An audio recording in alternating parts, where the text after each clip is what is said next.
Hey guys, what is up? Super K-Man Rocks here, and I'm here for my LPL 2023 Summer Split Playoff Primer video. Incredibly excited to get into this. There is a lot to cover in this video. These Playoff Primer videos are some of my favorite to make across the year. I love talking about the league as a whole. You know, as much as I do love the weekly recaps, I do love talking about everything kind of in the grand scheme of things. Of course, thank you guys again for being patient. I didn't get to review the final week of LPL action because I was away from my desk setup. I was away from my microphone and all that stuff, so I didn't get a chance to make any of the videos the last couple of days, but I will be going over what happened in the final week of the season for a lot of these teams when we talk about them individually, but this is going to be my big playoff primer, my big LPL Summer Split recap video, essentially. At the beginning, I'm going to be giving you my award picks for the Summer Split. That's going to include MVP, that's going to include Rookie of the Split, and it's also going to include my 3 All-Pro teams. We'll get to that when we get to that, but of course after that we will also be doing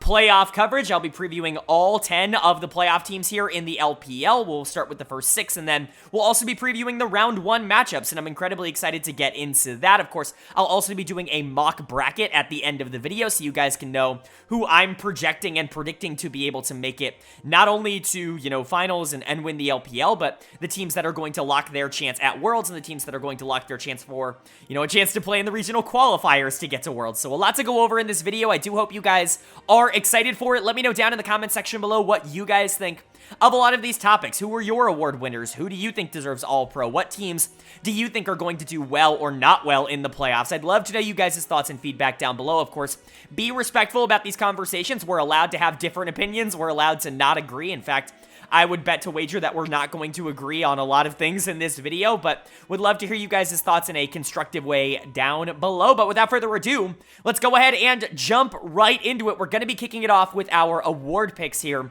in 2023 summer, and it really was an interesting split because I don't think it's quite as clear-cut as it has been in the past for me when we get some MVPs. Last split, it was so clearly Scout in spring. Last year for me, it was so clearly Knight in summer.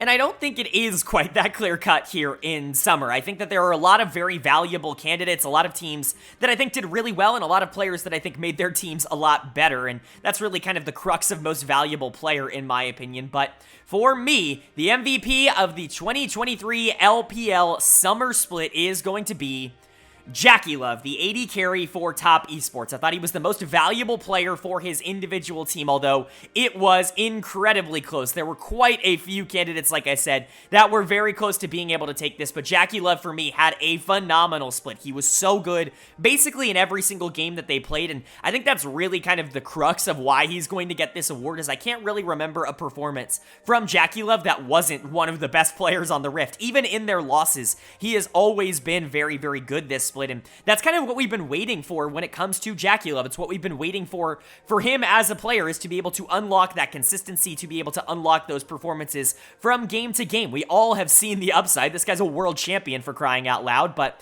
to get a split like this, I really do believe it's his best in the LPL. I think that took a lot of growth. It took a lot of improvement, and I think Top Esports very much relied on him a lot as a mid and late game carry to win them a lot of games this split. As much as I do like a lot of the other players on that team, which we'll get to when we go over Top Esports in the playoff preview, JackeyLove is kind of the crux of what they've wanted to run through and has really been the most consistent player on that team, which is crazy to say for someone like JackeyLove, who has always been very inconsistent. So for me, he actually is my MVP pick. Aphelios, Xayah, Kai'Sa, not particularly surprised. He can play basically any style. The Aphelios is big for basically every LPL AD carry, but JackeyLove plays it at a high level, and then you want early aggression, you want something that can win in lane and transition and be a fantastic mid-game fighter while also maintaining late-game pressure. He's been great on the Xayah. He's been really good on the Kai'Sa. Just anything that you've given him, he has really succeeded on, and I think that for me, he definitely deserves Player of the Year or Player of the Split, MVP, whatever you want to classify it as. You can see he got only 7 Player of the Game awards in the LPL. That is criminally low. I think that he was more valuable to the team than that would indicate. I don't want to take away from the other players on this team because, you know, we'll get to it. I really like how some of the other players on this team have played over the course of this split, but JackeyLove, definitely the crux of Top Esports for me, which is why he got 7 Player of the Series in total, let alone 7 Player of the Games, and so good stuff there. And then honorable mentions, there are more than just 2, but these are my finalists, if you will. Scout coming in at second for me. Scout had another phenomenal split for LNG, was the MVP MVP in spring, both for me and by the broadcast, and so definitely deserved that, and he very well might win it again here in summer, especially in terms of broadcast. He led the league in player of the games for the LPL, which is super impressive, and he definitely deserved a lot of them. I think, at times, LNG was a little bit inconsistent, which is why Scout falls to number 2 for me. I don't think he was quite as dominant as Jackie Love was, but his highs were just as good, in my opinion. And then Kanavi's going to be my other finalist here. I really think that his split is going to go incredibly underrated. To me, he was clearly the best jungler in the LPL this split. He was able to take over early games so consistently. When he wins so much harder than anybody else in the world. It's actually astounding. We were talking about Kanavi as, I don't want to say a weak link for JDG, because no one ever really saw him like that, but as the player that maybe got lost in the shuffle the most when it became a super team in spring, that has not been the case in summer. To me, he's been the player that has stood out the most for JDG across the summer split, but there are plenty of other players that you can mention here. Bin, On, there's so many different players that I think you could throw into this conversation and at least have a discussion about. But for me, player of the year, player of the split, the MVP is going to go to Jackie Love, and I think he absolutely deserves it. And then moving on to our second major award here, which is going to be my Rookie of the Split. Now, this one was actually much more difficult. If there were a lot of great options for MVP, a lot of players that really did step up and no one really separating themselves, there weren't really a lot of great options for Rookie of the Year, in my opinion. It was very difficult to narrow down who I think separated themselves the most. But for me, the 2023 LPL Summer Split Rookie of the Split is going to go to Xiaoshu, the top laner for Rare Adam, and I know a lot of people are going to give this to a couple of different players. The honorable mentions are really the 3 that I think a lot of people are going to point out as the 3 big rookies after Leave, unfortunately, had all this stuff happen to him, and so Xiaoshu for Rare Adam, Hang for WE, Tong Yuan for Royal. I really do think those are the 3 that a lot of people are going to look at and point to as the 3 main candidates for Rookie of the Split. I'm going to give it to Xiaoshu. I think his highs were just higher than the other 2, and that's why I'm going to end up giving it to him, but none of these guys were particularly consistent throughout the entire year. They all had some speed bumps and some roadblocks along the way, and Xiaoshu, the only one not qualifying for the playoffs out of these 3, is certainly something to consider, but I do think he is the best player out of the 3 of these people, and so I really do think that moving forward, he's going to be a big deal for whatever team he ends up playing for, whether that's Rare Adam or not. But Xiaoshu actually had a really good year, I would say, just in general. He was awesome towards the back half of Spring Split, definitely started off a little bit slow when it came to his time on LGD, and really wasn't able to kind of push it into that second gear, but when he did get into that second gear, he was phenomenal for that team, so much so that he moved on to a much bigger organization almost immediately after in Rare Adam. Now, Rare Adam wasn't what they wanted to be this split. They certainly weren't in contention for playoffs, and they really weren't all that competitive, especially down the stretch, and Xiaoshu, I think, was definitely a part of that, started losing towards the back half of the year, but I really do think that he was really good for them even at the beginning of the split. And I think in terms of the positive games and the impact performances, he's right up there with basically any other rookie that is in the LPL. And so for me, Xiaoshu is going to get my Rookie of the Split. Like I said, Hang, Tong Yuan, those are the 2 honorable mentions that I think a lot of people are going to point to. I think someone like Harry for Ultra Prime is also going to be in the conversation, but as you guys know, I am a little bit lower on him as a player and what he's been able to do over the course of the year, but Hang had some phenomenal performances. You could argue he had by far the highest highs of anybody, of any rookie, I should say, in the LPL. It really wasn't close. He had some games where he looked phenomenal. His early games are still terrific. His pathing is very good, and he's very aggressive, but man, he can just lose games for his team in the late game, and so, that inconsistency really, I think, hindered him in terms of where I ranked him, and so he's going to fall in just to the honorable mentions. And then Tong Yuan had a couple of really good games in summer, but when you're really looking at the grand scheme of things, he wasn't a super big factor for Royal over the course of this split. RNG really didn't rely on Tong Yuan all that much. It was a lot of Annie, it was a lot of Ari, it was a lot of roaming around, trying to make sure that players like Wei and LP in particular had a lot of opportunities to be able to win in the mid game. He was mostly a supportive player for his team and more of a facilitator, and that to me is just a little bit less than what players like Xiaoshu and Hang offered, with them being primary carries and primary influencers for their teams. And so I don't think there was any standout, crazy great rookies, kind of like there has been in the past in the LPL this split, but I do think these 3 players all have relatively decent upside, and Xiaoshu for me, chief among them. And then we get to jump in to my All-Pro Awards. And this is going to be the most controversial part of the video. It always is when it comes to these playoff primers. People either really agree or really disagree with my All-Pro choices, and that's fine. These are, disclaimer, my personal opinions. We're not going to agree. We're just not. That's not how this works. We're never going to fully agree on All-Pro decisions. I'm going to be giving a lot of honorable mentions when we get to the third team, but we're going to be going down from first team down to third team. I will be giving reasons. I will be kind of talking about why I think these players are a little bit more valuable to me than maybe the ones that they are above, below or above in their own particular circumstance. But just as a little bit of an idea for my criteria, and this kind of applies to MVP and Rookie of the Split as well, what I value is how many, theoretical wins an individual player added to their team. That's kind of how I like to look at things, and I know everybody's going to have different criteria. I'm not always going to pick players from the best teams. I know broadcast loves to do that. If you're on a top, 3 or 4 team, you're probably going to make All-Pro in terms of broadcast, and that's fine.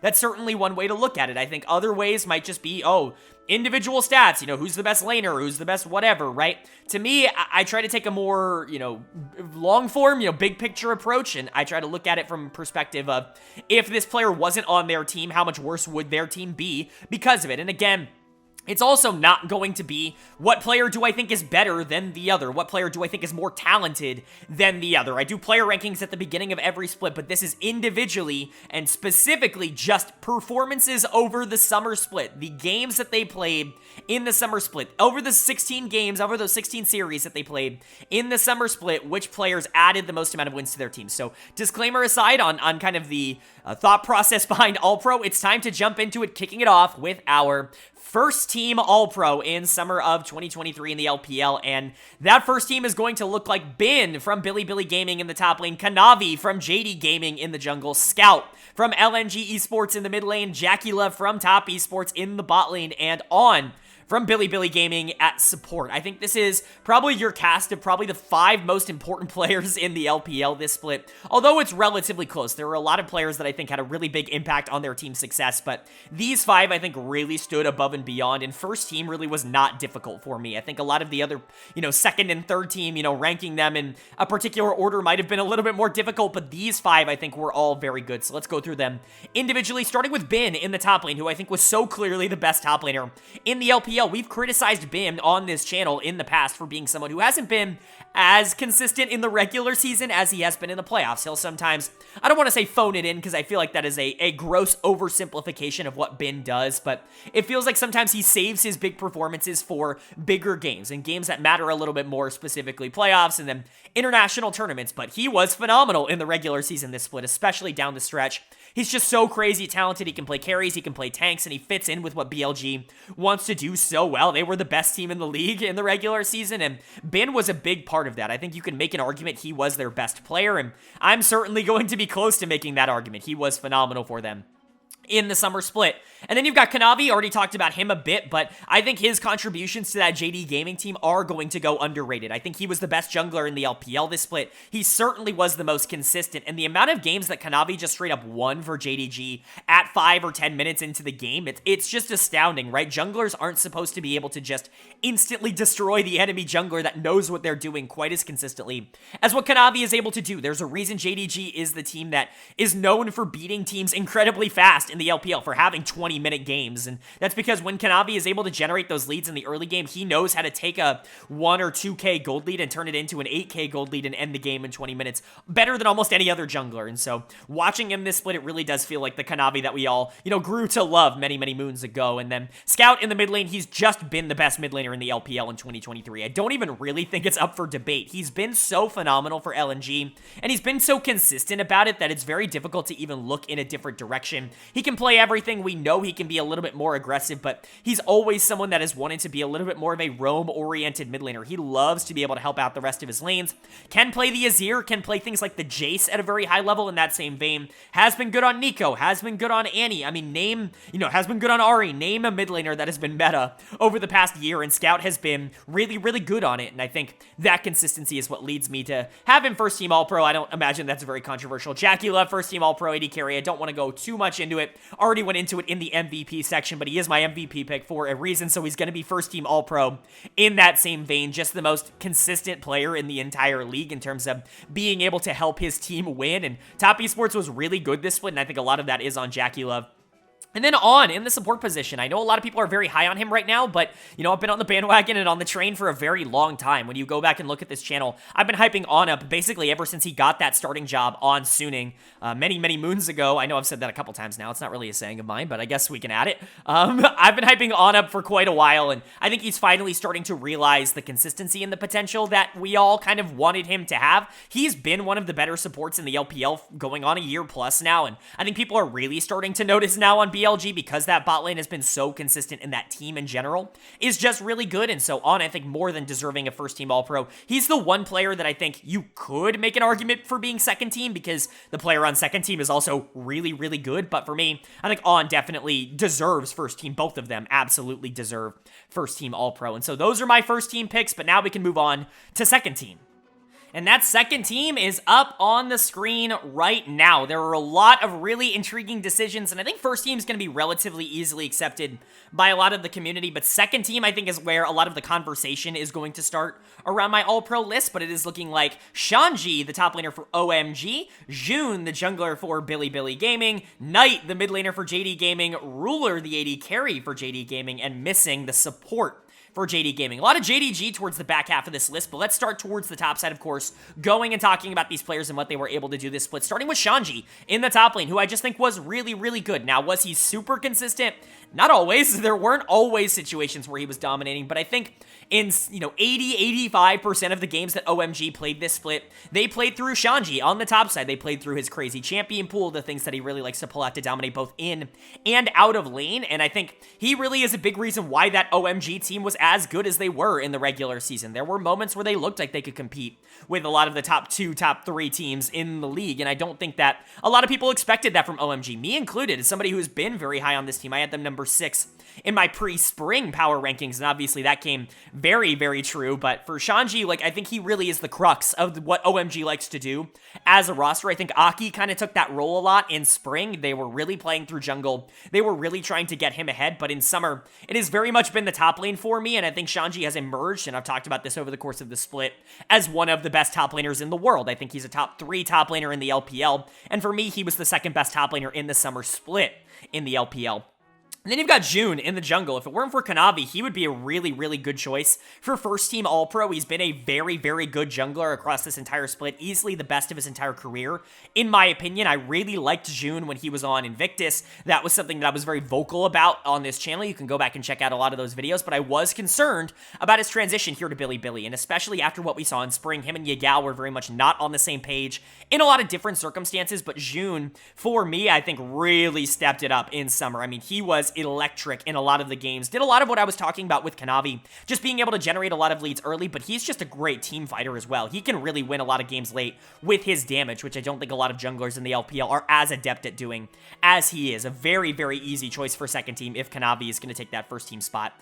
And then you got a bunch of JD Gaming players towards the back half of the second team. You've got Knight coming in the mid lane. Really still think he was awesome. There were a lot of games this split, more than, I think people give him credit for, where Knight was like the good member of JD Gaming, a team that has been very good, and he was kind of carrying them to wins, and I very much think that that is going to go under the radar. I think he's still the most talented player in the LPL for my money. I think that obviously there are a lot of different, opinions on that, but Knight is still really, really good, and I think he proved that a lot of this split. And then Ruler and Missing as the JDG bot lane are going to get second team in total. I think Ruler wasn't quite as dominant as he had been in previous splits. I wasn't always saying his name, but again, you look at the game-to-game consistency, you go and watch what he was able to do. It's just really, really good. It's like the best AD carry in the world level, right? There were games where he looked like peak Ruler, and he never got below, great performances, right? There was never any bad games when it came to him, and as you guys know, on this channel, I value consistency at a very high level. I think he gave a lot of wins to JD Gaming by being on that team,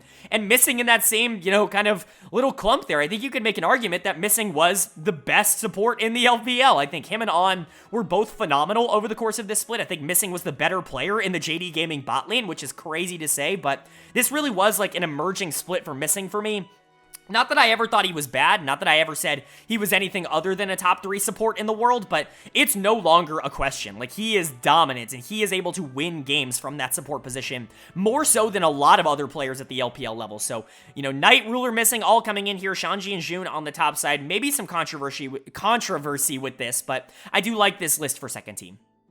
And that's going to bring us to our third and final All-Pro team here in summer of 2023, and it's up on the screen now. And this is where I think there are definitely going to be some controversial choices, because there are some players on this one that didn't even make the playoffs. They're not even top 10 team, players, but I think that their individual contributions were significant enough and consistent enough where I simply had to include them on my All-Pro teams. I thought that they were too good, but let's go ahead and go over it. My third team All-Pro is looking like Breathe in the top lane from Royal Never Give Up, Xiaohu in the jungle from Anyone's Legend, Yucal in the mid lane from Thundertalk Gaming, Gala in the bot lane from LNG Esports, and Crisp at support from Weibo Gaming. I think that these are kind of the final little, wrap the bow on it kind of players at each of their positions. Some of these players were individually just as good as the ones mentioned above, but they weren't able to carry their team to as many wins over the course of the split. I still think that you have to give all of these players a lot of credit, and I'll talk about some honorable mentions as we move through these positions, some like fourth team All-Pro kind of guys that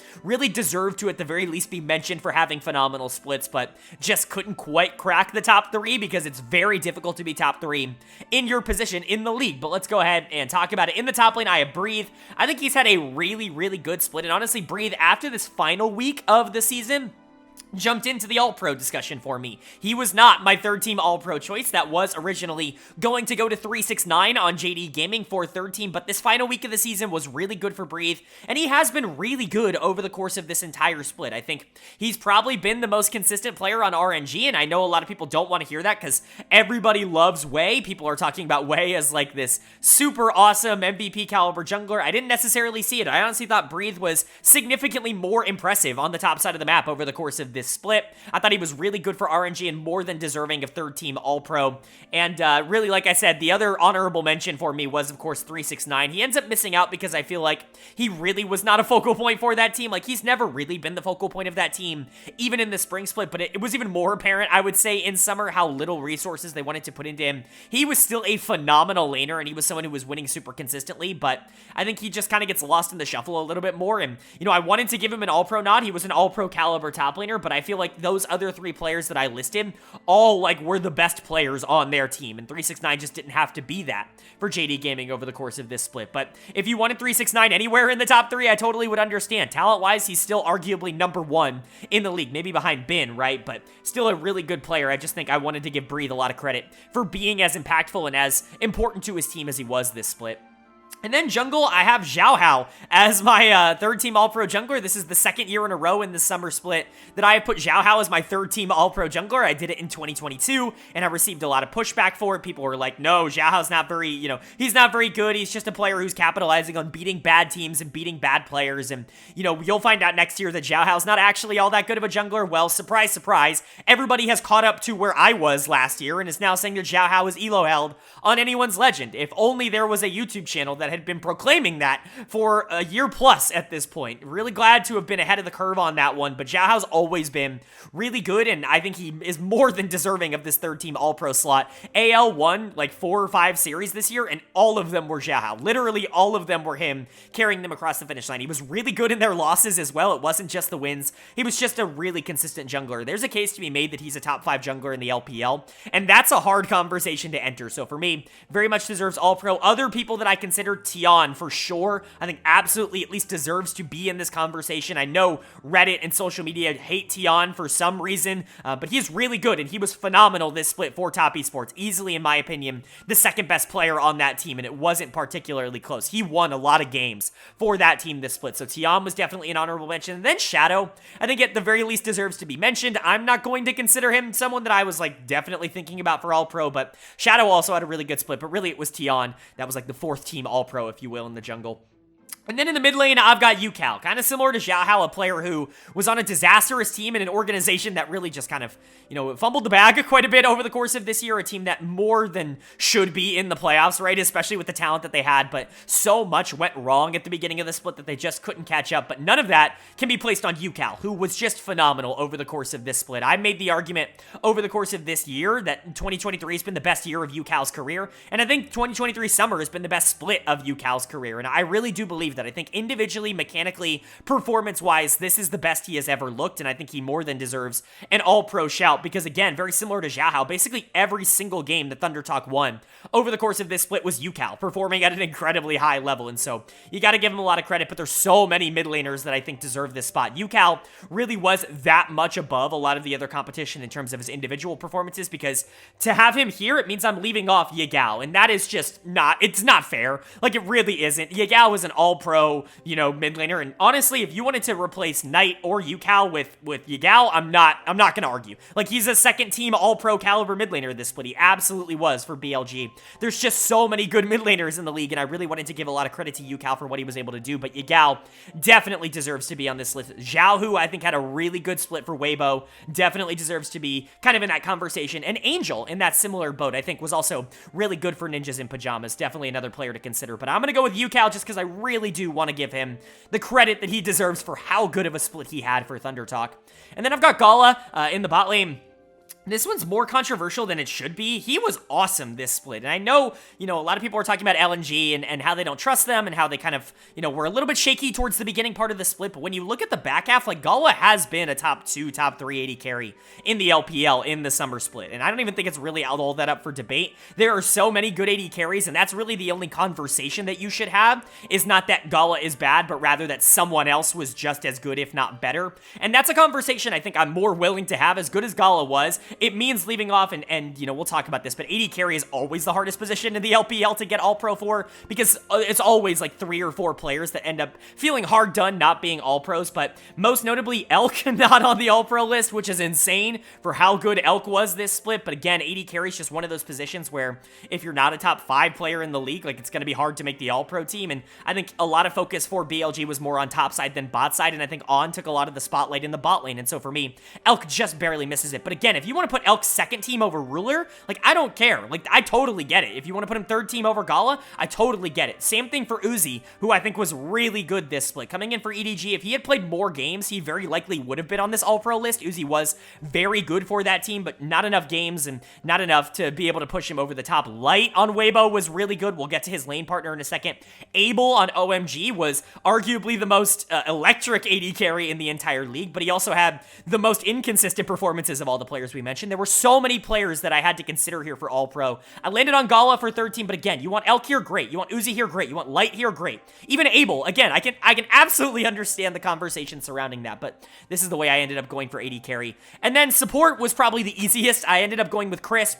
I think it was pretty clear that these were the 3 best supports in the LPL this split. Crisp was actually phenomenal for Weibo. It's really going to go under the radar because of how good Xiaohu was and just the conversation in general surrounding the Shy in the top lane. It's always going to be more about the solo laners when it comes to Weibo than it is about the other pieces on this team, but Crisp was genuinely fantastic for Weibo, consistently generating leads, never really being that much of a negative, but, being one of the supports that I think has fallen under the radar the most over the course of 2023 in basically any region. The only other player I even kind of considered for this was Hong on LNG, but really, at the end of the day, this was Crisp's, like, a third-team All-Pro. I think that, On and Missing were the 2 best supports in the league, and I think Crisp was easily the 3rd best support in the league, right? And then there's a gap after that, so felt pretty comfortable with those 3 in the support position. But again, let me know what you guys think down in the comments. We're not going to agree on this. You're going to have something where you're like, it's absolutely absurd that Yagao or Elk or 369 is not on the All-Pro list. And honestly, I agree with you. It's absolutely absurd that those players are not on the All-Pro list. It just ended up how it ended up working out. So I do apologize for major fans of those players, but this is what I ended up going with, and I'd love to hear you guys' thoughts below. And now that we're done going over my awards for the summer regular season, it's time to preview the part that you're all here for, and that is the summer playoffs. Very important here in the LPL, of course. The winner of the summer split ends up going as the #1 seed to Worlds, and then the next highest in championship points ends up qualifying as the second seed. So you very much need to do well in the playoffs in order to secure your spot in an international tournament. Even the best teams in the league that have done well in previous splits, they're not qualified already. You got to be able to perform here in the playoffs. So going over all these teams is going to be very important. What we do here is go team by team from number 1 down to, first of all, number 6. And then, we'll cover all the first round matchups, talking about the advantages and the disadvantages that each of these teams have, right? We're going to talk about their play style, what they're good at, what they're bad at, and where I could potentially see them going, both for good and for bad in the playoffs. And so we got to kick it off, of course, with our number 1 seed coming out of the regular season and one of the most dominant regular seasons we've ever seen. Our number 1 seed is Bilibili Gaming. Of course, going 15-1 in the regular season in terms of their 16 series record, 30-7 in games. As much as we talk about the LPL being a really deep region, and I really do believe that the LPL is a very deep region in terms of talent and in terms of skill, the top teams are just that much better than everyone else in the world right now. And that's what Bilibili Gaming is one of the top teams in the entire world. So let's go ahead and go over what they're looking like here.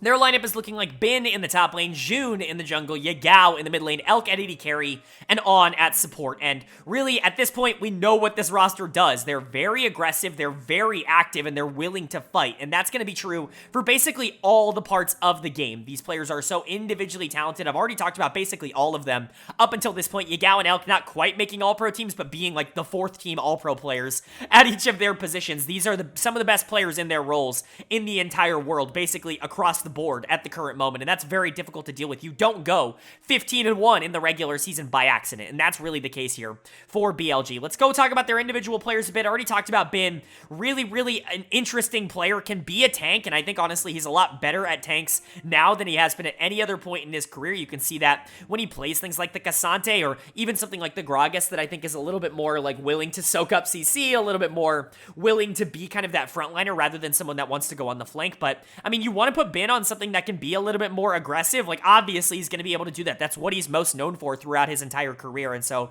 the win rates on those top laners should tell you enough just how good he is as a player. He can basically do whatever you want him to do. And this team has gone a little bit more towards him, I would say, in terms of their game plan and their strategy. They really liked playing for Elkanon in the spring split. And even at MSI, they really wanted to play for bot lane. But Bin, I think, has really emerged as the guy that they want to give a lot of resources to in the mid game so far in the summer split. Going to be interesting to see if they shake that up, because they can really play for any lane, but Bin definitely a big factor for them.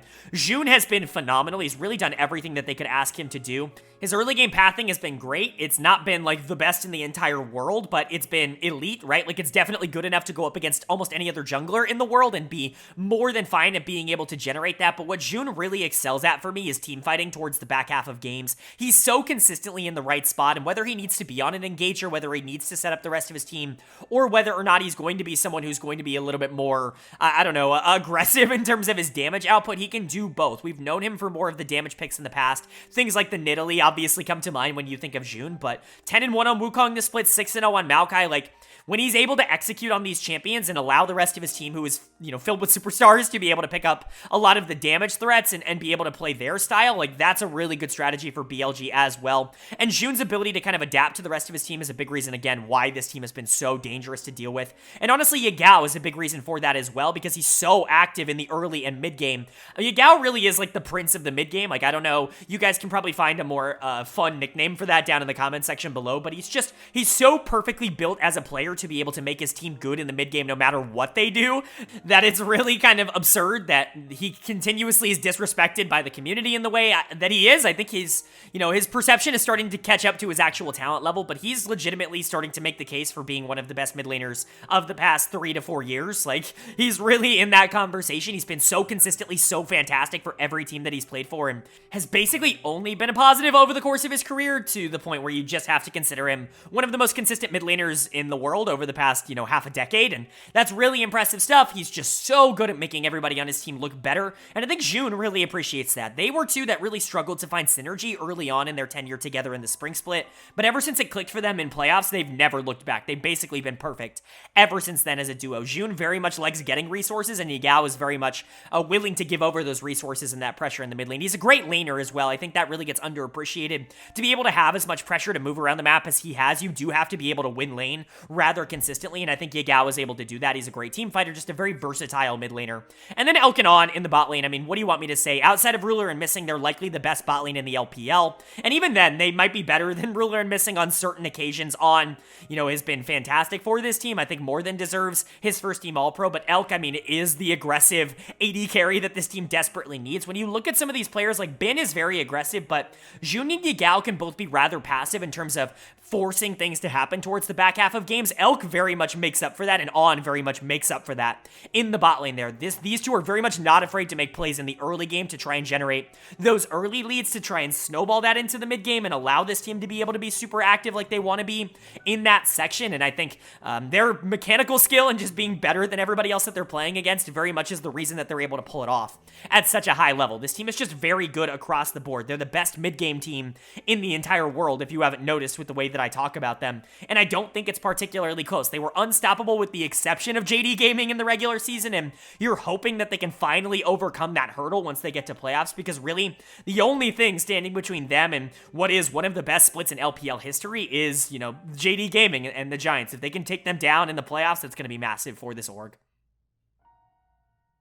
And then moving on to our other team of the big two here in the LPL, coming in as the second seed, we have JD Gaming, and this is the other team that I think a lot of people are considering as major worlds, favorites going into the back half of this year. Them and Bilibili, I think, really have separated themselves as probably the two best teams in the world at the current moment. And while JDG has struggled a bit more against kind of the field than BLG has, I think you can make an argument that upside-wise, JDG still is the best team in the world. This team won MSI, they won the LPL in Spring Split, and they really have put themselves in a good position to do the same here in the Summer Split. So let's talk about it.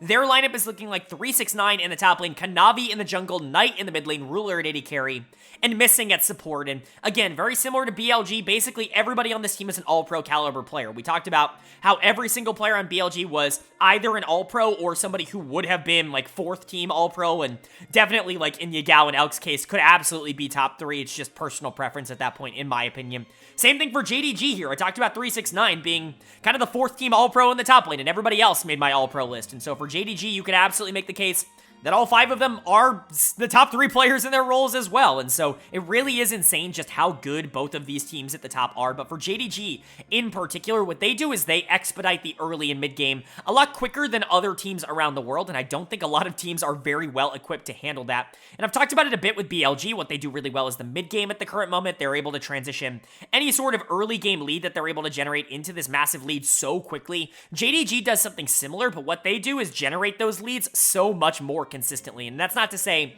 that they're better than BLG, because I don't think that they are. I think BLG executes on those mid-game leads even more consistently than what JDG does. I just think they're different in terms of what they're able to do, but when you look at what they're actually able to accomplish, they're just so clinical. Like, that's the way I would describe JDG. If BLG is this big ball of energy, this big aggressive machine that's kind of running at you at multiple different points of the map, JDG is a machine, and if you get caught in the cogs, you're not going to be able to make it out, and that really is the case. 369 is fantastic in the top lane. He's basically isolated every single game. Kanavi spends almost no time on the top side of the map, and it's really, really funny, but 369 just wins every 1v1. Like, it's insane how clinical he is in lane. I think he's third in the league in solo kills, and honestly, that underrates what he's able to do, because he's doing it on Ornn. He's doing it on Cassante. He's not playing these super big, aggressive solo kill type of top laners. He's able to beat people on these more passive picks, and that's what's incredibly astounding to me, and that's what really, keeps him right up there for me as maybe the best top laner in the world, right up there with Bin, is that he's able to do that against almost anybody in the league. Like, he was able to beat Bin in the lane doing that. So it's just really impressive stuff coming out from 369. He's the most stable top laner in the entire world, and I don't think that that's really even up for debate. And then I've already talked about everybody else on this team quite extensively. Kanavi's pathing in the early game is absolutely absurd. The amount of leads that he's just able to generate on his own for the rest of the team, it's just not comparable to anybody else in the world at the current moment, what he's able to do. He's so aggressive in the early game, but he doesn't always have to be. Sometimes he's just farming up, but he's always so much further ahead than whatever team he's going into that it's very difficult to actually punish him for anything that he's doing. It's very difficult for the enemy to find any way to be able to generate their own leads, because Kanavi's jungle control and his map pressure are just just so much better than everybody else's. And so, he's been phenomenal. Knight is still Knight. I said this earlier, for my money, he's still the most talented player in the LPL. And I think he's the type of player that if he went on this unbelievable playoff run, I really wouldn't be all that surprised. Like, if he was just the best player in the playoffs and utterly dominated everybody, like, yeah, it's Knight. Like, it's going to happen. He's so good. He's been on more roam-oriented picks this year, things like the Ahri, things like the Annie, because that's been, more of the meta, kind of similar to what it was last year, but I think he's a little bit more aggressive in terms of how he, enacts a lot of that game plan. He's more than willing to, teleport into the backline and try a crazy flank. He's kind of like Bin in that respect. I think he kind of fills a similar role to what Bin fills for BLG on this team, but he can also be really consistent. I said this earlier, there are times where Knight is the only good performing member of JDG when everybody else isn't exactly taking it seriously, and I think that's a really interesting dynamic to have. But then you've got Ruler and Missing, the most consistent bot lane in the world. Like, as much as I like Elkanon, and you can talk about Pays and Delight as well, or even Gumayushi and Keria, at their best being in that conversation, but Ruler and Missing have just been so consistent in every single game that they have played that it's really not fair to compare them to other bot lanes, because they just don't have lows, right? They don't have bad games, and if you can't consistently punish a bot lane in a playoff series, like, it's going to be very difficult to win that series with how important bot lane is, just generally in the meta right now. And Ruler, we know, can play everything, played a ton of Xayah across this year, more than anybody else in the entire league, and Missing, for that, for that credit, went 14-1 on Rakan, which is absurd, right? But it just goes to show they want to be aggressive in the early game. Ruler's always been a very good early game AD carry, but where I've always, prioed Ruler is the mid game, his ability to, expedite leads and get himself fed, basically no matter the circumstance of the game. He's a great team fighter as well, but Missing, like I said earlier, has really stepped up, and I think you could make the argument that Missing has been the more flashy and more interesting player of these two in the bot lane for JD Gaming, and up against Ruler, that's not an easy conversation or discussion to have, but that's really how good Missing has been. And so overall for JDG, stylistically, I think that they have a really good shot to go all the way. They just do everything at a very high level. Their talent level is insane, which means that they can often win early game because their 1v1 or 2v2s in lane just go their way, and Kanavi often has a ton of pressure, but they're very clinical in the mid game. They know how to team fight in the late game. They just don't give over a lot of leads. A lot of the things that JDG has done to lose games over the course of this split is just not respecting their opponents, and that's not something that they, regularly do in the playoffs. And so I would expect this team to be, the team to beat going into the playoffs, even though they're coming in as the number 2 seed. And then we get to move on to our number 3 seed now, and this is a team that is very intriguing to talk about because there are a lot of different ways that I think the rest of their season could go. Of course, I'm talking about LNG Esports, a really intriguing collection of players here because I think talent-wise, we all knew that they should have been a top 3 team at the beginning of the split. As soon as they got Gala in here in the bot lane, it really shored up a lot of basically the one major weakness that a lot of people saw this team as having, which is that the bot lane could be a little bit weak in the early laning phase. Well, Gala's not weak in the early laning phase. That has never really been an issue of him. And, teams were actively not really sending pressure bot, but more actively sending pressure elsewhere and forcing bot lane to try and win the game for LNG at the end of last year or at the end of last split in the playoffs. And it very much wasn't working. And I think that, Gala coming in is definitely something that has upgraded that team a lot, but a lot of the other players on this team I think have done a lot of good as well and definitely deserve to be mentioned. So we'll talk about them now. Their lineup is looking like Zika in the top lane, Tarzan in the jungle, Scout in the mid lane, Gala at AD carry, and Hang at support.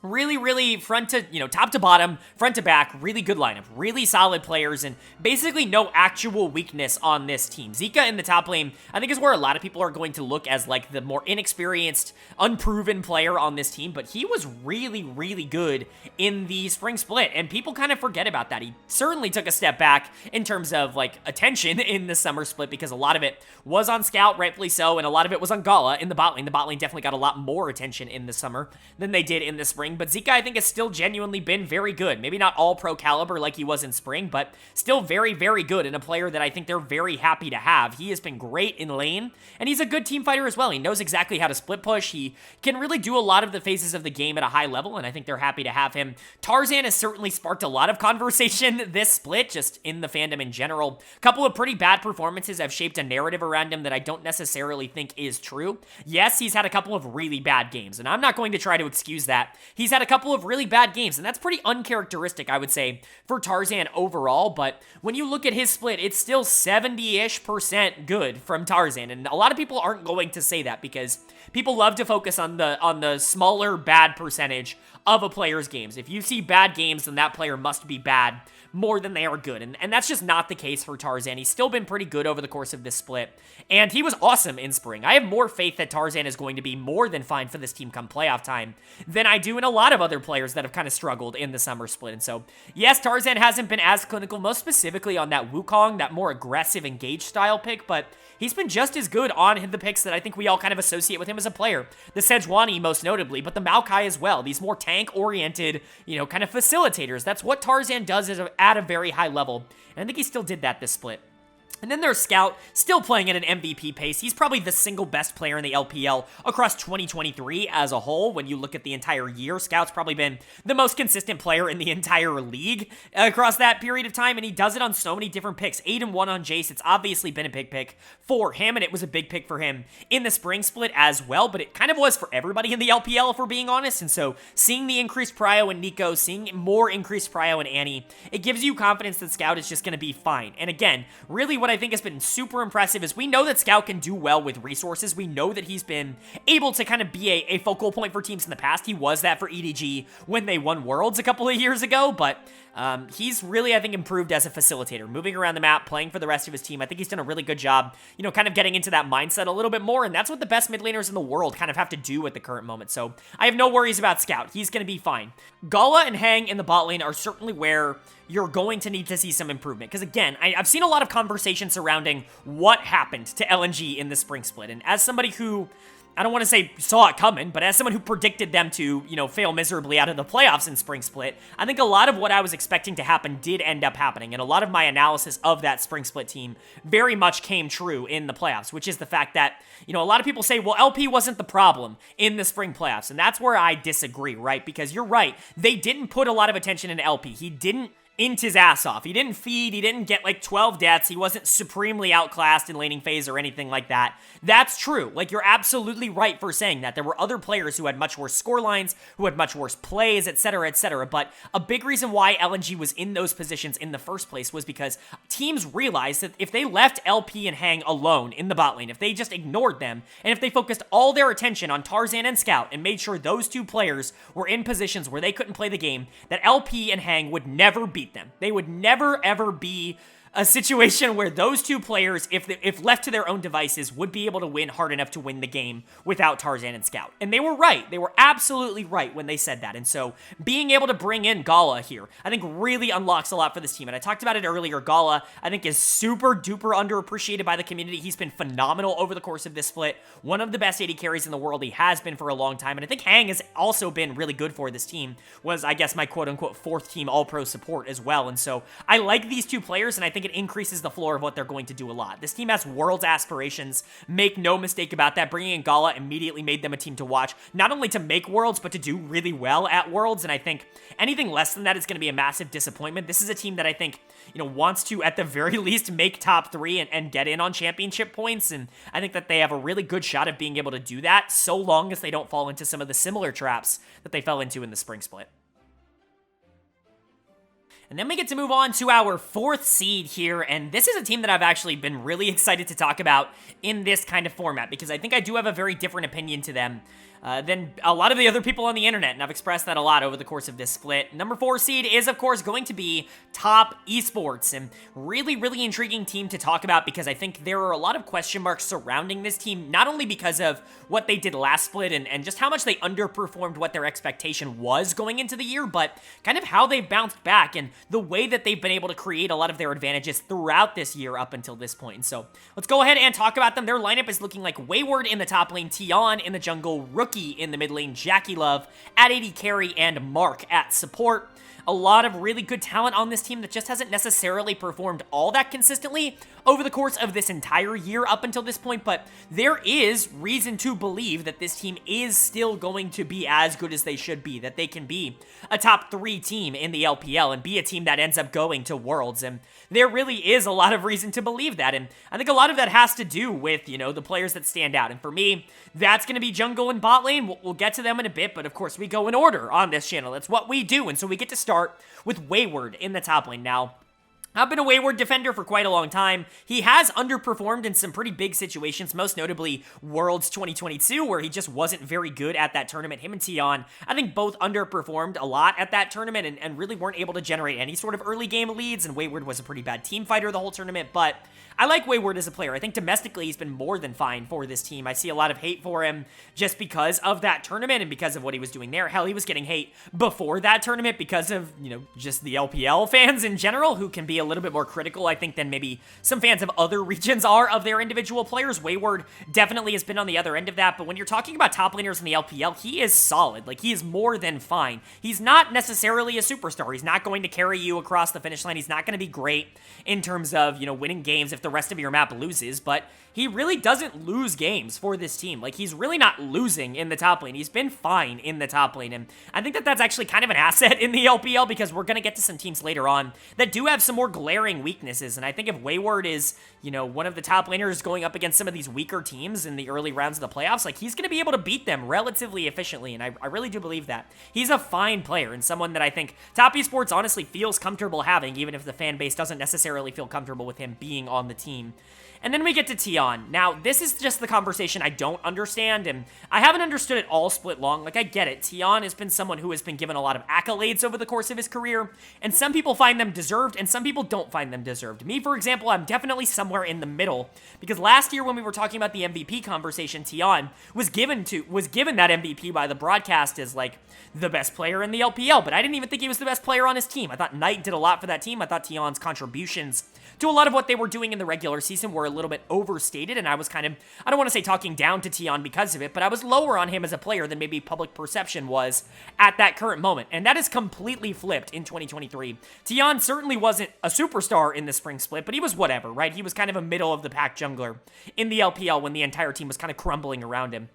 And then now in summer, like, he's been an all-pro caliber jungler. He was my 4th team all-pro, right? That just on the outside, that honorable mention, all-pro jungler for me. He's been so good over the course of summer split, and he's been so consistent over the course of the summer split. But yet, if you look at a lot of the public perception of Tion, it's just, fraud Tion, gonna get exposed in playoffs. This guy can't actually play. Broadcast must be the most biased thing on the entire planet because they keep giving him player of the games. And I'm like, am I the only one who actually gets to watch these games? Because Tion's playing really well. He's able to generate early leads. He works really well with his bot lane in particular. I just really like what Tion's been able to do this split. I think he's been one of the best junglers in the LPL, and I think there's really not a lot of reason to not expect that to continue into playoffs. It's not like he's been a playoff underperformer in his LPL history. Like, there's been some world championships that he hasn't been great. It's really only been 2022, but Tion's not somebody who's really, like, choked under pressure in the past. I would expect him to continue to be really good in the playoffs. He's a big reason why this team is the 4th seed and why they went 12-4 in the regular season. But where a lot of my question marks actually start is going to be surprisingly Rookie in the mid lane, and he's kind of a player that's avoided a lot of the criticism from the community. A lot of it goes on Tion, a lot of it goes on Wayward, a lot of it goes on Mark, which we will get to, but I think honestly, and this is maybe going to be a surprise, I think Rookie's been the worst player on Top Esports in 2023, and I think that is just kind of a symptom of the meta and where we've ended up heading. I really don't think he's meshed with this team very well. Him and Tion have almost no chemistry in the mid-jungle duo. Tion's able to generate leads, and Rookie hasn't been nearly as clinical in the laning phase, which means that often Rookie is taking a backseat, and I just don't think he's super comfortable doing that on this team, and there's been games that he has just straight up lost for this team, more so than anybody else, and that was especially the case in spring, where it felt like he was, like, completely collapsing in front of our eyes, but he really has not been all that great in summer either. When you think of Rookie, you think of, like, a borderline all-pro guy at the very worst, but no one is going to be considering him for all-pro this split. Like, he's not even in the conversation. He's just been a mid laner. He really hasn't been awful, but he hasn't been great for this team either, and so certainly something to keep in mind. If he just steps it up and becomes Rookie again in playoffs, that's going to be awesome for this team, and that's going to skyrocket them up, in my opinion, in terms of what they're able to do, but it's just hard to believe that that is definitely going to happen at the current moment. And then Jackie Love and Mark. Jackie Love's my MVP. I've talked about him so much on this video already. I don't need to go into detail, I don't believe, in order to tell you how good Jackie Love is, but Mark is another player who I think gets scapegoated much too often on this team. Him and Jackie Love play phenomenally together. Like, he might not be the most mechanically talented support in the entire world, but in terms of playstyles, I think having Mark on this team makes Jackie Love a better player, and I've said that for a long time, and I think that that has absolutely been the case this split. I think these two are so aggressive in terms of what they're able to do that they both actually get the better better versions of each other out of each other, and I think that that's really good. Mark is someone who I think is a great facilitator. Yes, can he be put in bad positions sometimes? Can he be going a little bit too deep for wards, or can he engage on a target that you probably don't want to engage on? Like, yes, that's going to happen every once in a while, but again, I think especially in lane, especially in the early 2v2, these two playing together I think is a major positive for Top Esports, and a big reason why they've been so good. So I know people really want to find a scapegoat for Top Esports, whether it's Wayward, whether it's Tian, whether it's Mark. People really want to find someone to blame for this team, but really I think they're performing up to expectations right now, and all these players are performing as they should right now, and if they continue to perform the way that they did in the regular season, there's a very good chance that this could be a team that goes to Worlds. And then moving on to our number 5 seed now. Of course, 1, 2 are kind of their own pair. They get the farthest by, the only two that are guaranteed to get into the losers bracket stage of the LPL tournament, and then you've got 3 and 4 who were pretty close, and now we get to 5 and 6 who really do have to play a lot of this tournament, even though they did rather well in the regular season. And our number 5 seed at 11 and 5 coming in here, it is going to be, oh my god, OMG coming in as the number 5 seed, and this is about right in terms of what their regular season performance was. They were rather good over the course of the regular season, but this is a team that just, to me, has so much variance and has so much ability to go either up or down considering the form that they're in at the moment. And so a lot of question marks about how this team is going to perform, and it's really going to be interesting to see which version of them ends up showing up in each particular series, because I don't think it will be the same throughout the entirety of the playoffs. But let's go ahead and talk about them. Their lineup is looking like Shanji in the top lane, Aki in the jungle, Cream in the mid lane, Abel at AD carry, and PP God at support.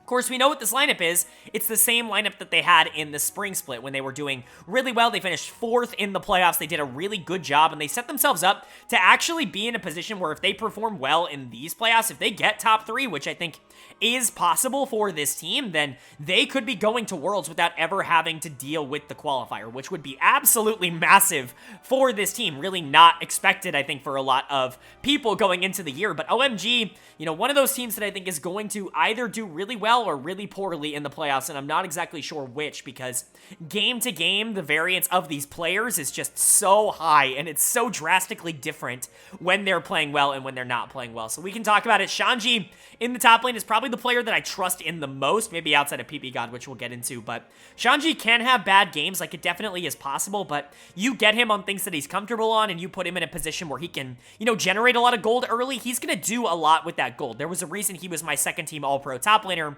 and that's because I really do think that he has emerged this year as one of the best top laners in the world. I think that you could put him on basically any team, and he will be an asset to that team. He is the primary carry for OMG. Now, Abel has fallen into that role at times, and we'll get to him a little bit later, but I think Shanji, when you look at OMG, is the player to definitely watch out for him. When we talked about some of the other teams beforehand, teams like LNG, teams like Top Esports, top lane isn't exactly the lane that they like to play towards all that much, and so that could absolutely be an avenue for OMG to end up taking down some teams that are a little bit more highly prioritized than them, is Shanji's pure skill and his ability to play towards that skill. Really like him as a player, and I think he's a big asset to this team.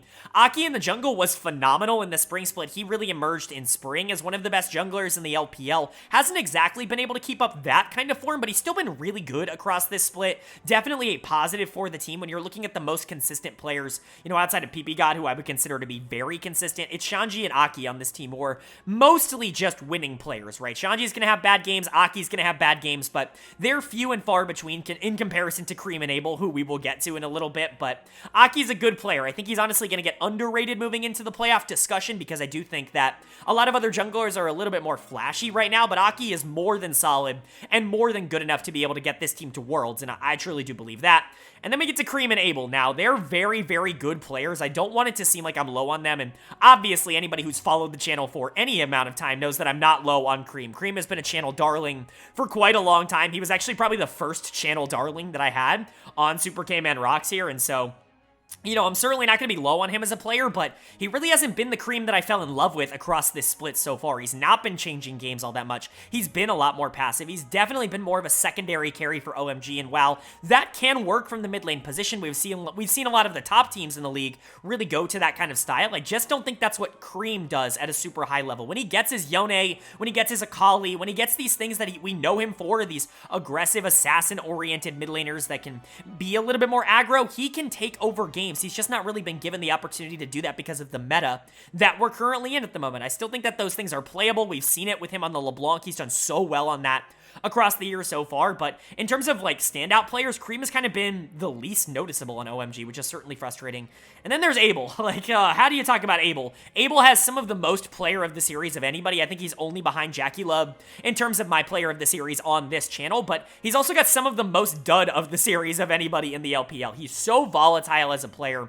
When he's on, when he's playing well, he can destroy people, especially in lane where he can generate ridiculous leads on more of his, you know, comfort picks, things like the Tristana that has appeared, but, you know, the Aphelios has always been associated with him. The Samira is obviously something that is associated with him. On the things that he's the most comfortable with, he can be very dominant in the early portions of the game, but we've also seen him lose pretty hard in laning phase, and then at that point, he doesn't really do a lot to be able to bring the game back, and so Abel playing well or not playing well, I think is really going to determine how much this OMG team can actually get done in playoffs. As good as Shanji and Aki are on the top side, I think Abel's going to need to step up and be a big power point of the map for OMG. I think he really is the tipping point for this team on whether or not they're going to be able to surprise people in this playoff run. Lucky for him, he gets to lane with PP God.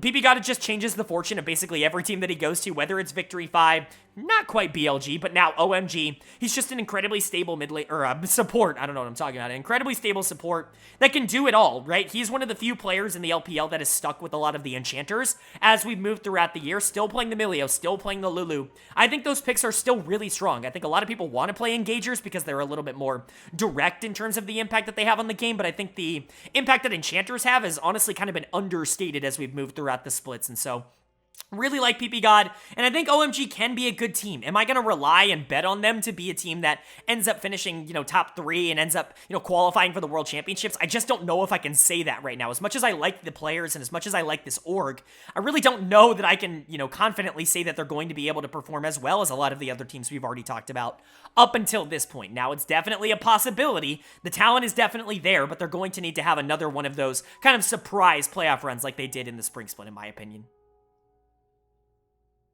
And then moving on to our number 6 seeded team and our final team that gets a bye in the first round, at the very least, of the LPL playoffs. And coming in at the number 6 seed, another pretty volatile team in Weibo Gaming. Very, very fun to talk about this team, basically always, just because of the sheer amount of variance that they end up offering, their ability to beat basically anybody in the LPL, but their ability to lose to basically anybody in the LPL. I think I have a lot more confidence in this team than a lot of other people do, and I'll kind of explain why as we go through, because I really do think the core of this team is so ridiculously talented, but it's never really been about the core of this team when it comes to Weibo. It's all really about the consistency of the ancillary pieces, and that we will also talk about. But let's go ahead and go over their lineup. It's looking like The Shy in the top lane, Weiwei in the jungle, Xiaohu in the mid lane, Light at AD carry, and Crisp at support. Really, really like this team from a talent perspective, but again, a lot of volatile players just naturally on this team, most notably your solo lane duo, which is just very crazy in general, but let's go ahead and talk about The Shy first and foremost. It's very difficult to talk about The Shy because he is such an enigma in what he offers. He is so different than a lot of other top laners, but honestly, for the most part, I come in lower on him. I know that there are some, like, Fnatic fans out there, and there are also some crazy haters. I'm definitely somewhere in the middle of that conversation. I don't love or hate him as a player. I think he's okay. I think he's a lower-tier top laner in the LPL at this point in his career, or at least that's how he's performing. I think mechanically he still shows a lot of flashes and signs of being a really good player, but it's just too inconsistent for me to consider him an upper-echelon top laner. The story of The Shy in 2023 in particular has been a pretty interesting one to undergo because for most of the year, like spring and then like the beginning of summer, he was miserable. Like he was super bad. He was not having the good games, right? We talk about The Shy where it's like, oh, you take the really bad games because he'll also give you really good games, right? He was not having really good games. He was just having really bad games. Like I would have considered him a bottom 3, bottom 4 top laner in the LPL for a majority of the beginning of Summer Split. He was just really, really not good for this team, consistently losing pressure on the top side, not doing anything towards the back half of games, just someone that I considered a liability for a good team. But over the second half of Summer Split, he's been a lot more reliable in terms of what he has offered, and I think that that is definitely a positive, but it's something we've seen from the Shy before. This is honestly the same kind of conversation we had for him surrounding Spring of this past split, where he didn't have a particularly good start to the split, figured some stuff out, was a lot better towards the back half, although I don't think his summer was nearly as good as the end of his spring, and, was okay in the playoffs. Wasn't the biggest, detriment, but also was not good. Was not a player that should have been playing for a team trying to go to Worlds, right? And that's really where I'm landing on with the Shy, is I think he's an okay player, someone who is probably LPL caliber. Like, I'm not going to go as far as to say that he's only in the LPL because of brand name. Like, he's a good player, but he should not be playing for a team that has the aspirations that Weibo Gaming has, and I think he's going to be a little bit of a liability in a series where a team can actively choose to try and capitalize on his weaknesses, and that's really the case. If he can step it up, maybe mentally get locked in, be a little bit more practiced, then great, but I don't know if I can expect that, because it really has not been the case for him across 2023 at all, and it wasn't the case in 2022 either for him. He was a big liability to last year's team in that same vein. And then Weiwei in the jungle, kind of an interesting conversation just to have around Weiwei, because I think he's just kind of a dude, right? Like, I don't mean that in a negative way, but he's just kind of a guy on the team. He's not someone that is pushing this team forward, but he's really not holding them back. It feels like every league has, like, one jungler on a top team that's kind of like this, and in the LPL, it's Weiwei, where I think he kind of does well when the rest of the team does well. His pathing is good. His early game aggression is good. He doesn't make mistakes in the mid game. Like, he's good as a player, but he's not going to win you games in the playoffs. Like, he's just not someone you're going to realistically be able to rely on to carry your team to where this team wants to go. I think the top side of the map is really where a lot of the concerns for me come in for Weibo. If those two can hold up and be good enough, I think that's going to be really big for Weibo, because I really love the bot side of the map for Weibo Gaming, but top side is definitely a question mark, and I honestly think you would be pretty ridiculous to say otherwise.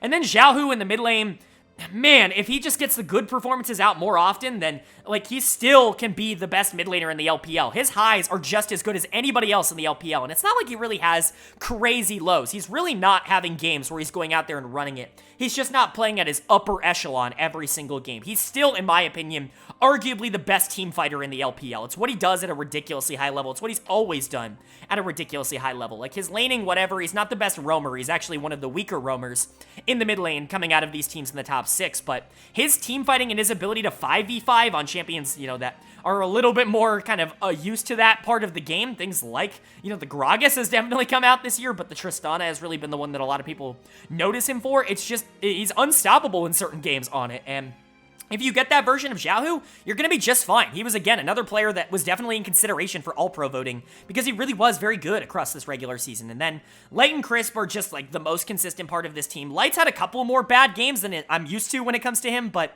this is a player where, like, when we look back on this era of League of Legends and this era of the LPL, we're probably not going to talk about Light as much as we talk about, like, Ruler and, like, Viper and, Gala and Jackie Love and all these other AD carries, but Light has been kind of, like, right there with a lot of those guys throughout his entire career, and I think he deserves to get that kind of mention. He's not necessarily the flashiest guy, but again, arguably the best team fighter out of all of them, and is certainly the most consistent, and so really like him as a player, has been a positive for Weibo, even if it wasn't as much as he was in last split, and last year, obviously, on LNG, when he was just dominating all these late games. Still a really, really good player, someone who I would consider a big positive for Weibo. And then Crisp, already talked about him a bit in the All-Pro section, but I think he's been really good. I think top 2 supports are really kind of locked in the LPL at the current moment, but Crisp was right there at number 3 for me, and it was a pretty clear number 3 in terms of performances in the summer split, and that's a pretty darn good accolade to have. I think Light and Crisp as a bot lane are very solid, and I really like Xiaohu coming out of the mid lane. I think if this team can solidify something on the top side of the map, if they can just be a little bit more proactive, Weiwei I'm, fine about, but the Shy is someone I could see getting abused in a playoff series, and if that's the case, I just don't know how far this team's going to go. Add on to that, the fact that Xiaohu really doesn't perform up to expectations every single game, and that Light is really not the most aggressive player in the entire world to generate his own leads, and Weibo is definitely a team that I could see kind of flaming out in one playoff series, kind of like they did last split, but I could also see them get really hot and have Xiaohu be the best player in the playoffs, and Light and Crisp be super dominant and have this team, make top 3 or something like that. I think both of those are real possibilities for Weibo, and it's all really just about the form that they're in when they get into some of these particular series. And now that we've covered the 6 teams that are going to get a first round bye here in the LPL playoffs, it's time to jump in to the preview of our first round matchups. Our final 4 teams aren't going to get their own slides because, as important as it is that we talk about them as units, it's more important that we talk about their individual matchup, because if they can't get past round 1, then nothing else really matters. And so we're going to be kicking it off with the battle between our number 8 seed and our number 9 seed, as we have Edward Gaming taking on Team WE. It's the 8-seeded EDG and the 9-seeded WE. Obviously, always fun to get these 2 organizations facing off in a playoff series. So much history behind just the existence of these orgs in the first place, in EDG's case being kind of an offshoot of WE. Really, really cool to kind of, see them, in future generations without the rivalry as much alive, continuing to face off against each other in very important circumstances. But both teams kind of taking very different routes to end up getting here. EDG was projected to be a lot better than this. A lot of people thought that they were going to be, at worst, like a top 4 team coming into Summer Split, but things have certainly not worked out as people have expected at the beginning of the split, and that's for a lot of different reasons. But for Team WE, this is about, I think, where a lot of people expected them to be. I thought they'd be a little bit better than what they are, but at the end of the day, I think that more has to do with the other teams kind of overperforming expectations and kind of being better than maybe I anticipated, rather than WE being worse than I anticipated. And so just generally good stuff, I would say, coming in from both of these teams, and both are in relatively interesting form right now. And when you're talking about the matchup between the two, when you're looking at EDG, when you're looking at WE, you're seeing more talent, I would say raw talent on one side than the other, but certainly more cohesion on the other side. So really, really interesting to see how that ends up turning out. We'll start talking about some of the matchups in particular as we kind of go through here, and I'll kind of give my thoughts on each of the individual players as we do that as well. But starting in the top lane with Ale versus Cube, really think this is an intriguing matchup because Ale is someone who really dominated in spring. He was the best top laner in the LPL like 4 months ago, and to go from that to somebody who's just kind of been there across this split, it's certainly intriguing. He's gotten better as I think some of the games have gone on. He's been a lot better towards the back half of the split, certainly a lot more explosive, but has not been the Ale that I think a lot of people wanted to see here in summer. And I think a lot of that is because, we've seen a lot more attention on the bot side of the map when it comes to EDG with Uzi coming in and playing bot lane, but I think Ale in general still has the potential to be one of the best top laners in the league, and I think he will perform close to that in the playoffs. And so for Cube on the other side, it's all really about, can he hold up? And that's what they brought him in for. They really didn't bring him in to be this like giant topside carry. That's not who Cube is, but they've been a black hole on the top side of the map for quite a long time. WE has, I should say, and Cube is a very stable player. He's someone who really doesn't lose all that hard, basically ever. He's had a couple of poor performances down the stretch of this split, worse than I think he's probably used to, and he was kind of a little bit of a negative in spring split as well, and so there are definitely some concerns there with Cube, and I would definitely give this in favor of EDG, but Cube is the type of player that I think we could definitely see just not lose all that hard and basically negate Ale's impact on the map as well. And then you get into the jungle matchup, Jeje versus Hang. Certainly one that you're going to be watching. Probably the most intriguing matchup of this series. We'll talk about the mid lane matchup. That's the other one that I think a lot of people are going to consider. But Jeje versus Hang, I think, is certainly intriguing because of how volatile and how important Hang is towards WE's success. Jeje is obviously a player that, again, very similar to Ale, was dominant in spring. My first team all-pro jungler in spring, and has really not performed up to that standard in summer, with a lot of, again, the attention kind of being taken off of him on EDG. But Hang in the other side has been very up and down. When he wins so hard. He wins so much harder than almost any other jungler in the entire league. His early games really are that good, and he can be very dangerous to end up dealing with. He went on stretches across this past split where he was just having dominant weeks. He won a player of the week, and that's really hard to do at this level. Shanks did as well, which we'll get to, but man, when he plays bad, he plays so bad, and he really does struggle towards the back half of games. He struggles to transition leads into the late game, and Jeje, I think, is just a very consistent player. I think on paper, you would definitely say that Jeje has the advantage here, but, Hang's one of those players that I think can win a lot of matchups that maybe you wouldn't expect him to be able to win. And then you've got Fofo versus Shanks. Fofo's very much become the scapegoat for EDG, and, you're always going to need a scapegoat when you have a player like Uzi on the team because, fans really aren't ever going to criticize Uzi, and rightfully so here. I think he is playing well, but nobody's really ever going to criticize Uzi because everybody likes him, and he's a great figure in the community, and so you always do have to find a scapegoat on teams with popular players like that, and I think for the community, that has kind of become Fofo in the mid lane. We'll get to Mako in a second. He's definitely a part of that as well, but, and maybe I'm breaking some news here, Fofo's been really good for for this team across this entire year. He was awesome in spring, and I think he's been very good in summer as well. I'm not going to say he was like an all-pro caliber player like he was in spring, but he certainly wasn't a negative towards this team. If you're comparing him to a player like Rookie on Top Esports, I think Fofo's been definitely better than Rookie, and so I like Fofo. I think he can be a positive for this team. I think he's been very consistent in late-game team fights in that same vein as a player like Xiaohu, but Shanks is someone who is, again, such an asset when he is allowed to be an asset. He's been so good for WE on such bad teams for so long, and he started off this summer split absolutely white hot. Through the first, 2 weeks of the split, you could argue that he was in the MVP conversation. Like, he was one of the more interesting players to watch, but he has cooled down significantly since then. If he can get back to that form, he can be better than Fofo, but I would trust Fofo a little bit more in terms of what we've seen from both of them over the course of the entire split. I think Shanks has higher upside. I think Fofo probably has a more consistent floor in terms of the matchup. And then we get to the bot lane. We got Uzi and Mako taking on Hope and Iwandi. This one's very intriguing because as a duo, Uzi and Mako have really not been on the same page basically at any point. It's not just Mako, by the way, that Uzi has not been able to click with. It feels like the communication on this team in general has just not really been all that clean ever since Uzi ended up joining, but he's been fantastic mechanically. He's been able to dominate in lane, and I think he's been a lot better when he gets things like the Xayah that he can win early on with going into some of these more hyper-scaling AD carries, and I think WE in particular like to play those more hyper-scaling bot lanes, and I think that could be a positive for EDG, but really, it's all going to come down to whether Hope can kind of get to that late game or not, because that's really been the story of Hope, is if he can get to the late game and if he can team fight, he's going to be relatively fine, but if he gets blasted early, then he really doesn't recover all that well. He's a very inconsistent AD carry in that respect. Iwandi versus Mako was an interesting discussion because on paper, you would say that Mako is the better player, and I think a lot of people would kind of lean towards that conversation, but he really has not had a very good summer split up until this point, and Iwandi has been pretty decent for Team WE, so it's kind of an interesting conversation. I think overall, I would still favor the EDG bot lane a little bit in this conversation because of how well Uzi has played up until this point, but I think Hope and Iwandi are the type of bot lane that could be able to neutralize a lot of what EDG does, and honestly, if Hope can get to the late game, he's been more of a consistent late game team fighter than Uzi has been over the course of this split, and so certainly something that's going to be interesting. So you might be wondering, oh, he just said that every single lane is in favor of EDG, so this should be a blowout, right?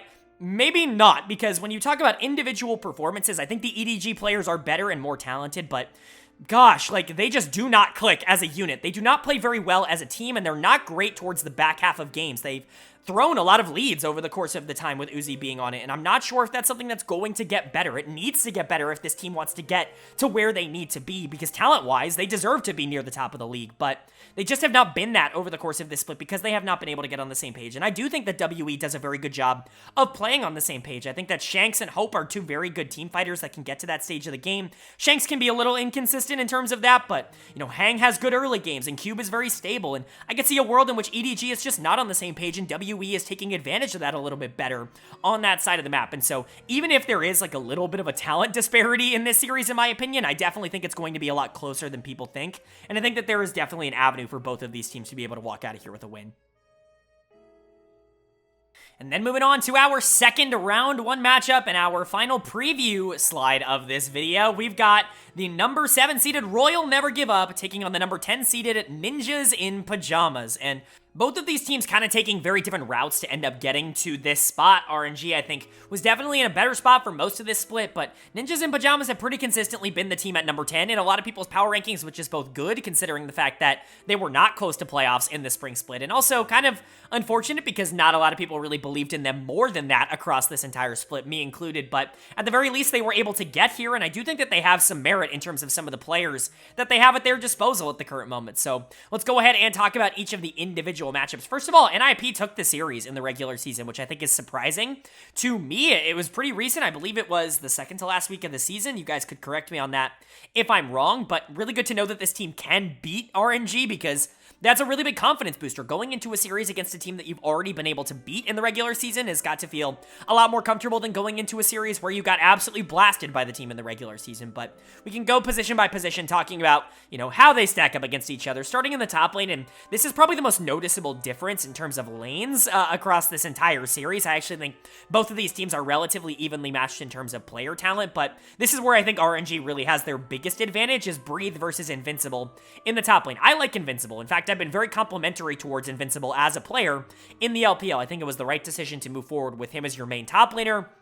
And I think he's been relatively good, especially on things that he can be a little bit more proactive on. Things like the Gnar, things like the Poppy, I think have been definitely more positive for him. But Breathe is a really good player, and he's in really good form right now. He's consistently been a top 3-ish top laner in the LPL for like 3 or 4 years in a row at this point, and, you know, it's just been a positive. I know a lot of people look back on that, like, Bin for Breathe exchange between BLG and RNG, and you're like, wow, Bin's, like, definitely the better player, and RNG got fleeced, and yada, yada, yada, but, like, it's not like they were getting a scrub back in return. Like, Breathe is a very good player, and he's been really, really good across this split so far. I gave him an all-pro nod in the third team, and I think he absolutely deserved it. I think he's a really, really solid player, can play tanks, can be more aggressive, but is mostly just known for his consistency, is going to game be a positive for this team, basically, no matter how the rest of the map is going, and that's big. Invincible can definitely be a little bit more feast or famine, but, you know, can have really good games in that same vein, so it'll be interesting to see the matchup, but I would definitely put this one in favor of RNG.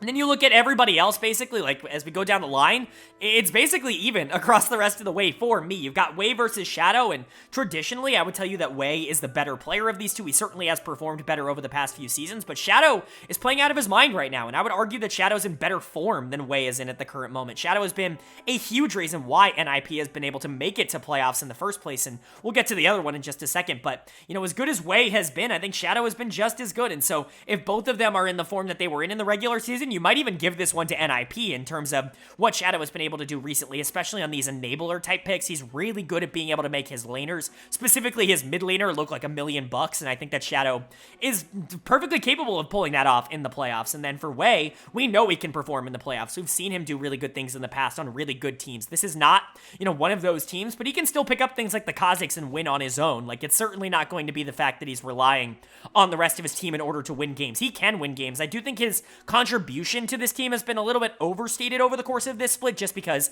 he is more of a brand name. I think that Tong Yuan and LP have actually been relatively fine, which we'll get to, but Wei certainly still has the skill and to be able to take the onus upon himself to win the game if he needs to. I would actually put this one as kind of a push, but I would honestly favor Shadow in terms of current form. And I think I'm going to say a similar thing in terms of the mid lane matchup here. Tong Yuan versus Angel, former teammates last split. Angel obviously playing for RNG in spring, moving over to NIP to fill that mid lane void in summer, and he's been having a phenomenal split. Angel has legitimately been fantastic, an all-pro caliber mid laner. Maybe not that far, but certainly someone who was at least in consideration for me, even if it was never really going to happen. But Tong Yuan is still trying to find his footing. He's been pretty good on the Annie, and he's been pretty good on the Nico, and when you take those things away, he's definitely struggled a lot more. He's had a couple of really good weeks, and he's had a couple of really bad weeks. I would definitely put this one in favor of Angel in terms of current form, who I think has just been fantastic over the course of this split. He's done so much for NIP. He's honestly been the primary carry for this team, and I don't think a lot of people anticipated that when he ended up joining mid-split, but when you're looking at positives and the reason that NIP might be pushed over the top in a series like this, Shadow and Angel are the two that I think really, you know, stand out for me as the two big positives for them. I think Angel's been really good and certainly underappreciated by the community, but Tong Yuan definitely has upside, and he's definitely shown a good portion of that upside throughout the split up until this point. I just don't know if it's enough to be able to say that he's better than Angel in that mid lane matchup. And then finally, you've got the bot lane matchup here, LP and Lumao taking on Photic and Zhuo. I'm a little bit torn on this one because it's really intriguing to try and evaluate both of these bot lanes. I think LP has probably been a little bit better over the course of this regular season. I don't think LP's been a superstar by any means. He's had some bad games, but he's had some good games. And honestly, I'm very low on Photic after this regular season. I think he's been a hindrance towards this NIP team across summer split, but Photic in the past has been a lot better than this. We've seen him be a good player, but again, in that same vein, we've also seen him struggle in the playoffs. In fact, it's almost notorious how much he has struggled in the playoffs, and especially in 2022 for Victory 5, where a lot of that form that he was able to generate in the regular season just did not hold up in a lot of those series. And so, kind of an interesting matchup, but for RNG, I think it's really all going to come into which version of Lumao do you get, because he's been really good at certain parts of this year, and he's been really, really bad at certain parts of this year. He's a very good engaged player, but that's really all he is. He doesn't really do much else. He's going to be primary engaged for this team, and he's going to be able to create, but he's certainly not a superstar. And Zhuo, I think, is a little bit more versatile in what he offers as a support. I've been a little bit kinder to Zhuo than I have have been in the past in 2023, but I still don't think he's all that great of a support. Like, he's just kind of a mediocre support in my mind at this point, and I think that bot lane for both of these teams is neither of their strengths, and so I think a lot of it is going to come down to topside. It's going to be Breathe Wei and Tong Yuan, Invincible Shadow and Angel, and then if either LP or Photic can really step up and start to take over games, I think that could be a huge tipping point for this series, but it's really going to be interesting because I actually think both of these teams match up against each other in very interesting ways. All right, but that is going to do it for my overview of all 10 of the LPL teams that ended up making playoffs here in Summer Split, and it is time for my full bracket prediction. Now, these are always a little bit controversial. Just know that my predictions are predictions. I'm not going to get all of these right, although over the course of this year, I've been like crazy accurate, which is super cool, but hopefully I can keep that up for summer. MSI was certainly a really good call for me, and then, I got some more good calls in the spring playoffs, so we'll see if that translates in here to summer. I definitely have some upsets, but just as a reminder, you guys are probably going to differ from my opinion. You're probably not going to feel the exact same way that I feel, and I'd love to know you guys' thoughts and opinions down below in the comment section, of course, as long as it's cordial, as long as it's in a discussion-based kind of format, then I'm more than happy to have that conversation. Don't just scream at me, X team should go farther, okay? What do you mean by that? Like, what does that mean? Who should they beat? Who did they not beat in my bracket that you think that they will beat? Let me know. I'd love to know you guys' thoughts and opinions. I think that, there's a lot of interesting conversations, especially around the LPL playoffs, but let's go ahead and get right into it. We get to start with our round 1 matchups, and of course, I've already previewed these, and so you probably know at least my thoughts on the first one, and it's not going to be a huge surprise, I think, to hear me say that between Edward Gaming and WE, I've got EDG going forward. I don't think that's going to be particularly surprising. I think they're the better team. I think they're definitely more talented, and I think WE just doesn't have the firepower to be able to keep up. EDG is much better than what their, placement in the regular season was, and even if they weren't, like, peaking or anything towards the end of the split, I think a lot of that talent is going to end up coming out as we get further along into, these more important games, and I think that that will happen here. And then for RNG versus Ninjas in Pyjamas, pretty similarly, I've got RNG moving on. I just think they're more talented. I've talked about how Shadow and Angel definitely have the potential to be able to push them over the top, and I definitely think it's possible. Matchup-wise, it's really not all that bad for NIP, especially if they can win that jungle mid, but that's a big if, because Wei needs to underperform, and most specifically, Breathe needs to underperform, and that's going to be a big factor in this series for me. I just think the top side of the map for RNG is the best part of the map for either team, and so I've got RNG moving on, I've got EDG moving on. Not any upsets up until this point, but now we've got EDG versus OMG, and this is a very difficult series. There are 3 series in particular, or maybe 4, that I find basically coin flips in terms of who you want to pick to end up moving on, and this is the first of them. EDG versus OMG, I think, are both very, very good teams, and teams that I think have aspirations of going to Worlds, but for me, I'm going to pick EDG. I'm going to have EDG moving on, which is sad because I'm a huge OMG fan. Those who follow the channel know that they're probably the team that I enjoy watching the most in the LPL, but I just think EDG is the better team. I really do. I think they're more talented, and I think they're going to be able to get their shit together. I think Uzi versus Abel is a very EDG-favored matchup, and I think the rest of the map is going to be able to figure it out and get to that point. I think Shanji's not going to be able to take advantage of All A in the same way that he will some other top laners, and I think that EDG just in general is going to be able to move on, but OMG definitely could win this. Like I said, this is one of those series that I consider a coin flip, not a 50-50 per chance, but, definitely something that is very close, and I could see going either way. And then you've got Weibo Gaming versus RNG in round 2 as well.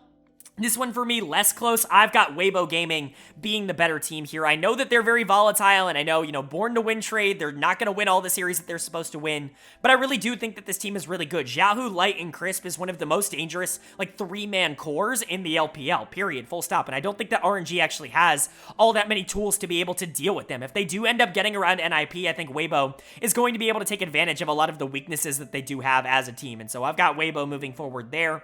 And then in round number 3, the final round before we get to the double elimination part of the bracket, the losers bracket part, we've got EDG taking on Top Esports, and man, this is just a super fun matchup on paper. Uzi versus Jackie Love. in the playoffs is going to catch a lot of people's eyes. But for me, this is where EDG's miracle run kind of ends. I've got Top Esports moving on here. They're just more complete as a team. They're basically EDG, but slightly better. I like their players slightly more. I think Rookie going into Fofo, that could be a Fofo favored matchup, but if Rookie shows up, it should be relatively even. And then like Tian going into Jeje, relatively even, but Tian's been in better form this split in my opinion. Wayward going into Ale, I actually maybe would have going to Ale, but not the top lane matters all that much. And then like I said, Jackie Love into Uzi, I just would take Jackie Love in that matchup. And so Top Esports is going to move over the top. I do think it's pretty interesting. And again, that's another one of the series that I think is relatively interesting to talk about, but I have Top Esports being the better team there. And then LNG versus Weibo, this is really the main one where I'm like, I don't know. I do not know. Whichever Weibo shows up, that's really going to determine who wins this series. LNG could win it, Weibo could win it. I absolutely believe these two teams to be probably the most equal in the entire tournament. And so, very difficult to pick a winner for me, but I'm going to go with LNG. I just have to go with the consistency of LNG. I have to imagine that Scout and Gala and Tarzan are going to be able to figure it out, and they're going to be able to get into the top 4 here, although Weibo is a very dangerous team that you absolutely do need to take seriously. I think LNG could take advantage of some of their weaknesses. Weiwei in particular, I think, might not have a great series. That's what happened in the regular season, and so it's going to be kind of interesting, but I have LNG moving on, which means our top 4 is just the top 4 seeds. Sorry, I wish it was something more interesting than that, but that's just that's going to be what I predict here, because I do think that they are the 4 best teams in the league, although I absolutely could see Weibo moving in there as well. Even EDG, I could absolutely see Edward Gaming, even a team like OMG, if they do get around EDG, I could see beating Top Esports in that same vein. So, you know, a lot of different options, and I wouldn't be all that surprised to see some upsets, but I'm not going to predict them because I don't believe that they are that way. I think these are the 4 best teams in the league at the current moment. And then talking about how we end up getting to finals, we've got to start off with Bilibili Gaming versus Top Esports, and pretty intriguing series, but BLG just feels like they're on a different level right now. They're going to move on for me. Really, really good team, and I've talked about them a ton. They're basically unbeatable at their absolute best. And then JD Gaming versus LNG, I think this one is even less close. I'm going to go with JD Gaming. I know LNG was able to take them down in the regular season, but JDG ramps it up in the playoffs. They get better when the games matter more, and they've already shown that over the course of this year. They've not been beaten in a best-of-5 in 2023, and I don't think LNG is going to be the team to be able to do that, but both Top Esports and LNG then moving down into lower bracket, losers bracket for, 4th place here, and in that matchup, I've actually got Top Esports moving on. I think that might surprise a lot of people, but I really do think that Jackie Love is going to be a big difference maker there. He's one of the few AD carries that I think is genuinely just as good, if not better than Gala, and I think that that's really going to make a big difference, although Rookie is a big part of kind of the belief that this team is going to go on a playoff run. If Rookie does not step up, a Scout could absolutely have a dominant series here, but if Rookie plays like we know he can, I believe in Top Esports. I really like Tian. I think he's been better than Tarzan, and I really like Jackie Love. I think he's been the MVP, and so they're going to move on, and then they're going to be playing the loser of BLG versus JDG, which is really the series I think we're all kind of most looking forward to here in the playoffs. It's always fun when these two teams face off in a best-of-5, and in this first one in winners finals, I'm going to go with JD Gaming. I think the curse is going to exist at least a little bit here for BLG, and they're going to move down to lower bracket. I know that they were basically unbeatable in the regular season, but remember, that loss was to JD Gaming, and they've not been able to take them down in a series all year long. The only team that they have yet to conquer. And I think that that will continue, at least in winners finals here. JDG is just one of those teams that you got to play perfect in order to beat in a best-of-5, and I just don't know if BLG is going to be able to do that here. But then you got BLG versus Top Esports in the semifinals. The winner ends up moving on to the finals, and I've got Bilibili. I think they really are one of the top 2 teams in the league. They should be better than Top Esports. They should be able to move on, and they should be able to set us up with a JDG BLG final.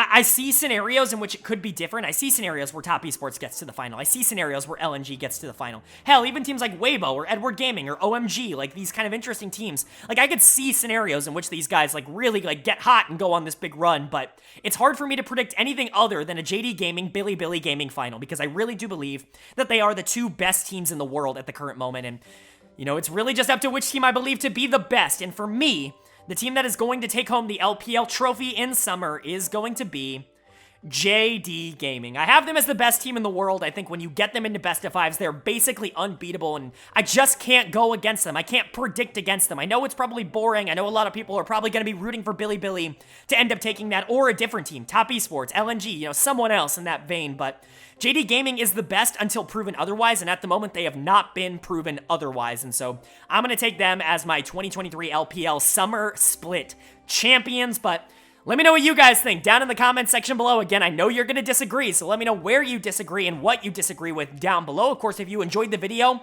leave a like. It really does mean a lot to me. Lets me know you guys are enjoying the content, and it helps get this video out to a lot more people. Of course, if you're new here, hit the subscribe button. We post about the playoffs in every single major region as well as the NACL. And, you know, some of the regular seasons aren't over yet. We're still doing regular season recaps, but playoff time is definitely around the corner, and that's the most exciting time on this channel. And so get hyped for that. But with all that being said, I hope you all are having a great day. I hope you continue to have a great day.